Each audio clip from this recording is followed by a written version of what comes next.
साद उर्फ डकी भाई, इनको गिरफ्तार करने की वजह क्या बनी थी? पूरे मुल्क के मुस्तकबिल को बर्बाद कर रहे हैं, आइंदा आने वाली नस्लों को बर्बाद कर रहे हैं कि बड़े होके क्या बनोगे। मैं कहता था पायलट बनूंगा, डॉक्टर बनूंगा, कोई कहता था इंजीनियर बनूंगा। अब बच्चे कहते हैं इन्फ्लुएंसर बनेंगे, यूट्यूबर बनेंगे। हम मैट्रिक पास करें ना करें, मैट्रिक फेल हो जाएं, करोड़ों अरबों रुपया कमा सकते हैं। बच्चों के मुस्तकबिल का नुकसान हो रहा है।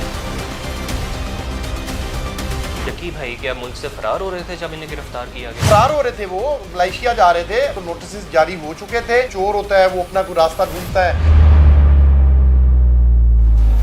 फैमिली भी व्लॉग में आती थी, इन्वेस्टिगेशन इनसे भी की जाएगी। जो भी इनके प्रोग्राम्स की एडिटिंग कर रहे थे, गैंग के अंदर शामिल थे, फाइनेंशियल बेनिफिशियरी थे उस पैसे की, तो तमाम के तमाम मुलजम हैं। इन तमाम के खिलाफ सख्त कार्रवाई की जाएगी।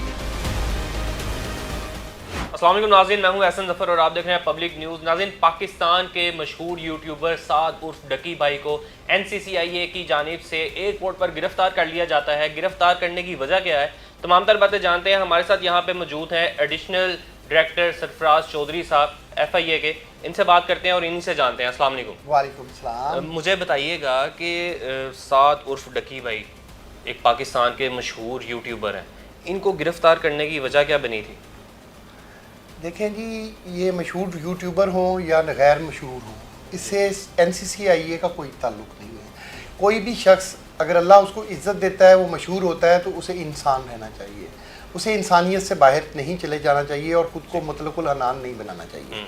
बात यह है कि अगर ये इस तरह के जो इन्फ्लुएंसर हैं या जितने भी बड़े यूट्यूबर्स हैं, अगर वो मेरे वतन अज़ीज़ रियासत पाकिस्तान के बच्चों को नेगेटिविटी बताएंगे, अगर वो उन्हें गैमलिंग गेम्स के बारे में तरगीब देंगे और उन बड़े बड़े गैमलर से इंटरनेशनली हज़ारों नहीं लाखों डॉलर वसूल करेंगे मंथली, तो वतन अज़ीज़ के मुस्तकबिल को बेच कर उसके बच्चों के फ्यूचर को बर्बाद करके अगर इस तरह के यूट्यूबर आप उन्हें मशहूर कह रहे हैं, तो मैं तो उसे मशहूर नहीं समझता। वो तो एक गलाजत का ढेर होते हैं कि वो आपकी पूरे मुल्क के मुस्तकबिल को बर्बाद कर रहे हैं, आइंदा आने वाली नस्लों को बर्बाद कर रहे हैं, उनको न्यूडिटी को प्रमोट कर रहे हैं, उनको नेगेटिविटी को प्रमोट कर रहे हैं। जब ये लाइव वगैरह प्रोग्राम्स पे आते हैं, टिकटॉक लाइव या बीगो लाइव या इस तरह के डिफरेंट लाइव प्रोग्राम्स पे आते हैं, तो ये बहुत ज़्यादा बेशर्मी और बेहयाई वाली बातें सिखाते हैं मेरे वतन अज़ीज़ के बच्चों को, और बच्चे इनको एडमायर करते हैं और इनके साथ इनको अपना आइडियलाइज़ कर बैठे हैं। ये वही बच्चे हैं जो आप जब बच्चे थे तो या मैं था तो मुझसे सवाल पूछा जाता था कि बड़े होके क्या बनोगे। मैं कहता था पायलट बनूंगा, डॉक्टर बनूंगा, कोई कहता था इंजीनियर बनूंगा। अब बच्चे कहते हैं इन्फ्लुएंसर बनेंगे, यूट्यूबर बनेंगे। हमें पढ़ाई की ज़रूरत नहीं है, हम मैट्रिक पास करें ना करें, मैट्रिक फेल हो जाएं, हमारे पास बहुत सारे रास्ते हैं कि हम करोड़ों अरबों रुपया कमा सकते हैं। ये एक नेगेटिव वे में शॉर्टकट बच्चों को तरगीब दी जा रही है, जिसकी वजह से मेरे वतन अज़ीज़ की तालीम का बहुत नुकसान हो रहा है, बच्चों के मुस्तकबिल का नुकसान हो रहा है, जो कि रियासत पाकिस्तान कभी बर्दाश्त नहीं करेगी और ऐसे लोगों को कभी अलाउ नहीं करेगी कि वो वतन अज़ीज़ के बच्चों को बर्बाद करें, वतन अज़ीज़ के मुस्तकबिल को बर्बाद करें, यहाँ पर नेगेटिविटी को प्रमोट करें। इस्लामी जमहूरिया पाकिस्तान में ऐसे यूट्यूबर्स या ऐसी सोच के मालिक किसी शख्स की कोई ज़रूरत नहीं है। मैं आपको क्लियर बताना चाहता हूं कि जो बाकी यूट्यूबर्स हैं या बाकी जो लोग हैं जो कि इन्फ्लुएंसर कहते हैं खुद को और वो नेगेटिविटी फैला रहे हैं सोसाइटी में, मैं उनको आपके चैनल के तवस्सुस से, पब्लिक के तवस्सुस से वार्न करता हूं कि बाज आ जाएं। NCCIA 24/7 आप लोगों को वॉच कर रही है। हमारी साइबर पेट्रोलिंग जो है team, cyber search team day and night in लोगों को वॉच कर रही है। जिसका भी गंदा मटेरियल बरामद हुआ हम उसको नहीं छोड़ेंगे, उसको पकड़कर हवालात में बंद करेंगे। अच्छा सर, मुझे ये बताइएगा कि ये क्या डकी भाई क्या मुल्क से फरार हो रहे थे जब इन्हें गिरफ्तार किया गया? जी फरार हो रहे थे, वो मलेशिया जा रहे थे, पाकिस्तान से फरार हो रहे थे, क्योंकि उनका नाम उन्हें पता था। बड़े दिनों से इंक्वायरी में बुलाया जा रहा है, उनको नोटिस जारी हो चुके थे। जब वो नोटिस जारी पिछले 1.5 माह से उनको हो रहे थे, तो उन्होंने डेफिनेट, हर इंसान जो चोर होता है वो अपना कोई रास्ता ढूंढता है कि मैंने इस तरीके से पाकिस्तान से बाहर निकलना है। उसने निकलने की कोशिश की। National cyber crime investigation agency, जैसा कि मैंने आपको पहले बताया, कि 24/7 इन लोगों को देख रही है, हम इन लोगों को वॉच कर रहे हैं। जैसे ही वो एयरपोर्ट पे पहुंचा, वहाँ पर हमारी जो पेरेंट डिपार्टमेंट FIA है, उनके लोगों ने इसको, वहाँ पर ये हिट हुआ, इसको रोक लिया गया और मुझे इन्फॉर्म किया गया कि आपका मुलज़म यहाँ पर अब हिट हो चुका है। तो मैंने अपनी टीमें भेजी और उन्होंने जाकर उन्हें अरेस्ट करके बंद कर दिया। अच्छा सर, मैं आपसे जानना चाहूँगा, जो गेमिंग ऐप है, इसकी क्या प्रमोशन की जा रही थी अपने ब्लॉग्स में? जी, गैमलिंग ऐप्स जो थी ना, जुए की, ये जुआ खेलने की तरकीब की जा रही थी। ना सिर्फ तरकीब की जा रही थी, बल्कि अपने प्रोग्राम्स के अंदर जुआ खेल के पैसे जीतने की खुशखबरी दी जाती थी कि इतने पैसे जीत लिए हैं एक शॉट के साथ। अब मेरा महीना जो है वो गुजर गया, महीना मेरा पूरा है।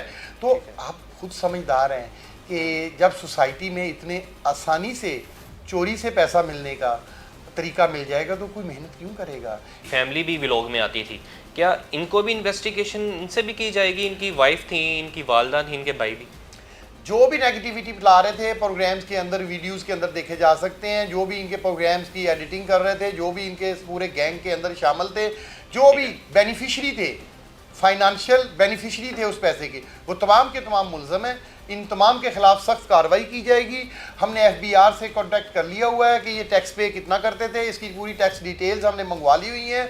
फिर साथ साथ पैरेलली हमने एक्साइज के इनकी गाड़ियों की डिटेल मांगी है, जो कि ये बच्चों को मुख्तलिफ़ किस्म की गाड़ियाँ दिखा के शोबाजी करता था कि जी इन इस तरह के गलत कामों से इतने हराम की मनी कमाई जा सकती है ताकि बच्चे जो है पढ़ाई की तरफ ना जाएं, इस तरह की गलत कारियों की तरफ रागिब हों। ये जितने भी मुकदमात लगाए गए हैं इनकी कितनी सज़ा है? ये मुख्तलिफ दफ़ात लगाई गई हैं। किसी दफ़ा की सज़ा है 2 साल, 3 साल, 5 साल, 7 साल तक, ये मुख्तलिफ सज़ाएँ हैं। इसमें सज़ा से ज़्यादा मेरा ख्याल है कि जो मैसेज जाना चाहिए मेरी सोसाइटी को, आप तमाम चैनल्स की तरफ से, तमाम इन्फ्लुएंसर्स की तरफ से, जो वतन अज़ीज़ के मुहब्बे वतन हैं, जो मुहब्बे वतन पाकिस्तानी हैं आप जैसे लोग, उनको चाहिए कि हर बच्चे को चीख चीख के बताएं कि इन चीज़ों से बाज़ आएँ, इन चीज़ों से बाज़ आएँ। ये अपने बच्चों को अपना फ्यूचर बर्बाद ना होने दें।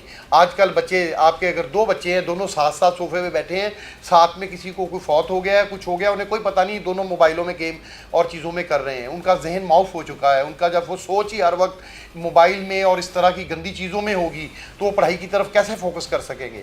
और भी व्लॉगर्स इस लिस्ट में शामिल हैं, टिकटॉकर, इन्फ्लुएंसर, और भी लोग शामिल हैं लिस्ट में?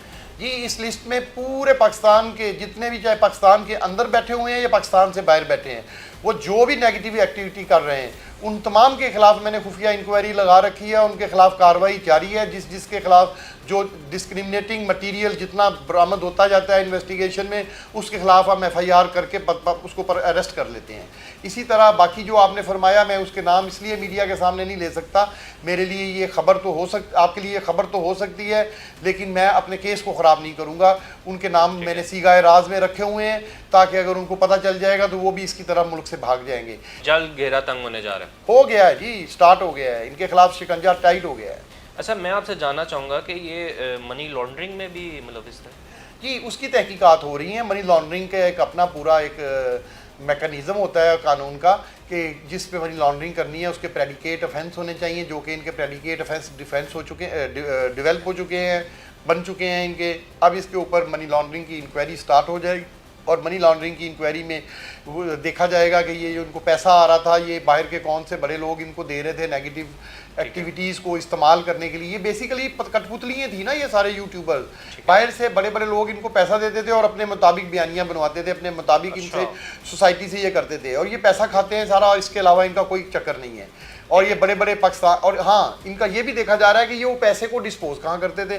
सपोज इनके पास करोड़ों अरबों रुपया है, वो कहाँ थे, वो हम उन लोगों को भी ढूंढ रहे हैं जो पाकिस्तान में इलीगली इन्होंने बड़े बड़े बिजनेसमैन के साथ अपने बिजनेस शराकतदारी की हुई है। हम वो शराकतदारी का रिकॉर्ड भी मांग रहे हैं, एक्साइज से इनकी गाड़ियों का भी मांग रहे हैं। हम इनके जो हमारा रेवेन्यू डिपार्टमेंट है उनसे हम इनका ज़मीनों की ख़रीदो फ़रोख्त और इनकी तमाम प्रॉपर्टीज़ की डिटेल्स हमने मांग ली हुई है और हम इनके ख़िलाफ़ सख्त कार्रवाई करेंगे। और जैसे ही मनी लॉन्ड्रिंग की एविडेंस हमारे सरफेस पे आ गए, इंशाल्लाह मनी लॉन्ड्रिंग के ऊपर भी, मनी लॉन्ड्रिंग के तहत भी इनके ऊपर पर्चे किए जाएंगे। अच्छा, मैं आपसे जानना चाहूँगा कि ये ऑनलाइन ऐप्स के ज़रिए मनी लॉन्ड्रिंग किस तरह की जाती है?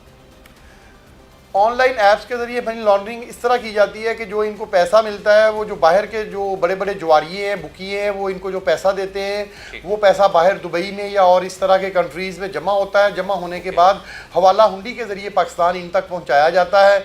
ज़्यादातर पैसा, थोड़ा पैसा होता है जो अकाउंट टू अकाउंट ये ट्रांसफ़र करते हैं। मेनली जो हैवी अमाउंट होती है इस तरह की ब्लैक मनी, वो ये हवाला हुंडी के ज़रिए पाकिस्तान ट्रांसफ़र करते हैं और इसी तरह फिर यहाँ पर लाकर मुख्तलिफ बड़े बिजनेसमैन के साथ इन्वेस्टमेंट करके उसको वाइट मनी करते हैं।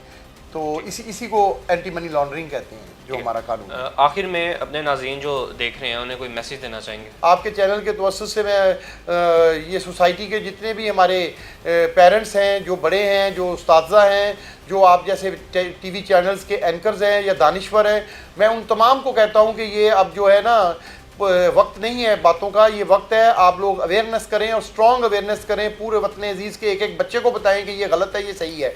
You never hide the shit, आप शिट को कभी छुपा नहीं सकते।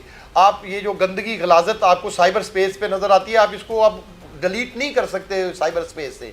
अब आपने अपनी सोसाइटी को, अपनी कौम को, अपने मुस्तकबल को, जो कि आपके बच्चे हैं, उनको इस जंग के लिए तैयार करना है कि उसकी तरबियत ऐसी होनी चाहिए कि उसे पता होना चाहिए कि ये सही है, ये गलत है। Thank you. बहुत शुक्रिया आपके वक्त का। नाज़रीन, हमारे साथ यहाँ पर FIA additional director Sarfaraz Chaudhry साहब मौजूद थे। इनकी गुफ्तगू आपने मुलाहिज़ा की। इसके साथ ही अपने मेज़बान को दीजिए इजाज़त। अल्लाह।